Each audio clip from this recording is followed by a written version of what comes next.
हर हर महादेव। दोस्तों, शिव पुराण के श्री रुद्र संहिता के द्वितीय खंड के 28वें अध्याय में आपका स्वागत है।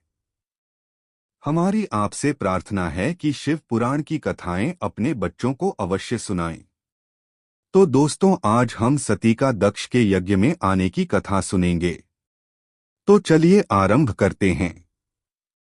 ब्रह्मा जी कहते हैं, नारद, जिस समय देवता और ऋषिगण दक्ष के यज्ञ में भाग लेने के लिए उत्सव करते हुए जा रहे थे, उस समय दक्ष की पुत्री सती अपनी सखियों के साथ गंधमादन पर्वत पर धारागृह में अनेक क्रीड़ाएं कर रही थीं।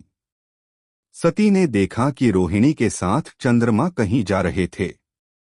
तब सती ने अपनी प्रिय सखी विजया से कहा कि विजय, जल्दी जाकर पूछो कि देवी रोहिणी और चंद्र कहाँ जा रहे हैं। तब विजया दौड़कर चंद्रदेव के पास गई और उन्हें नमस्कार करके उनसे पूछा कि हे चंद्रदेव, आप कहाँ जा रहे हैं। चंद्रदेव ने उत्तर दिया कि वे दक्ष द्वारा आयोजित यज्ञ में निमंत्रित हैं, आथ वहीं जा रहे हैं। यज्ञोत्सव के बारे में सुनकर देवी विजया तुरंत देवी सती के पास आई और सारी बातों से सती को अवगत कराया। तब देवी सती को बड़ा आश्चर्य हुआ कि ऐसी क्या बात है जो पिताजी ने यज्ञोत्सव के लिए अपनी बेटी दामाद को निमंत्रण तो दूर सूचना भी नहीं दी। बहुत सोचने पर भी उनकी समझ में कुछ नहीं आ सका। असमंजस की स्थिति में वे अपने पति महादेव जी के पास गईं और उनसे कहने लगीं। सती बोली, हे महादेव जी, मुझे ज्ञात हुआ है कि मेरे पिताश्री दक्ष जी ने एक बहुत बड़े यज्ञोत्सव का आयोजन किया है, जिसमें उन्होंने सभी देवर्षियों, महर्षियों एवं देवताओं को आमंत्रित किया है। सभी देवता और ऋषिगण वहां एकत्रित हो चुके हैं। हे प्रभु, मुझे बताइए कि आप वहां क्यों नहीं जा रहे हैं। आप सभी सुहृदियों से मिलने को हमेशा आतुर रहते हैं। आप भक्त वत्सल हैं। प्रभु, उस महायज्ञ में सभी आपके भक्त पधारे हैं। आप मेरी प्रार्थना मानकर आज ही मेरे साथ मेरे पिता के उस महान यज्ञ में चलिए। सती इस प्रकार भगवान शंकर से यज्ञशाला में चलने की प्रार्थना करने लगीं। सती की प्रार्थना सुनकर भगवान महेश्वर बोले, हे देवी, तुम्हारे पिता दक्ष मेरे विशेष द्रोही हो गए हैं। वे मुझसे बैर की भावना रखते हैं। इसी कारण उन्होंने मुझे निमंत्रण नहीं दिया और जो बिना बुलाए दूसरों के घर जाते हैं, वे मरण से भी अधिक अपमान पाते हैं। हे देवी, उस यज्ञ में सभी अभिमानी, मूढ़ और ज्ञानशून्य देवता और ऋषि ही हैं।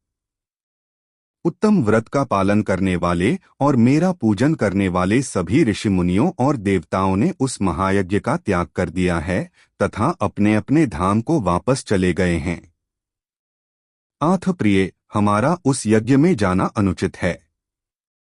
वैसे भी बिना बुलाए जाना अपना अपमान कराना है। शिवजी के इन वचनों को सुनकर देवी सती क्रुद्ध हो गईं और शिवजी से बोली, हे प्रभु, आप तो सबके परमेश्वर हैं। आपके उपस्थित होने से यज्ञ सफल हो जाते हैं। आपको मेरे दुष्ट पिता ने आमंत्रित नहीं करके आपका अपमान किया है। भगवान, मैं ऐसा करने का प्रयोजन जानना चाहती हूं कि क्यों मेरे पिता ने आपका अनादर किया है। इसलिए मैं अपने पिता के यज्ञ में जाना चाहती हूं ताकि इस बात का पता लगा सकूं। आथ प्रभु, आप मुझे आज्ञा प्रदान करें। देवी सती के क्रोधित शब्दों को सुनकर भगवान शंकर बोले, हे देवी, यदि तुम्हारी इच्छा वहां जाने की है तो मैं तुम्हें आज्ञा देता हूं कि अपने पिता के यज्ञ में जाओ। नंदीश्वर को सजाकर उस पर चढ़कर अपने संपूर्ण वैभव के साथ अपने पिता के यहाँ जाओ। शिवजी की आज्ञा मानकर देवी सती ने उत्तम श्रृंगार किया और अनेक प्रकार के आभूषण धारण करके देवी सती अपने पिता के घर की ओर चल दी।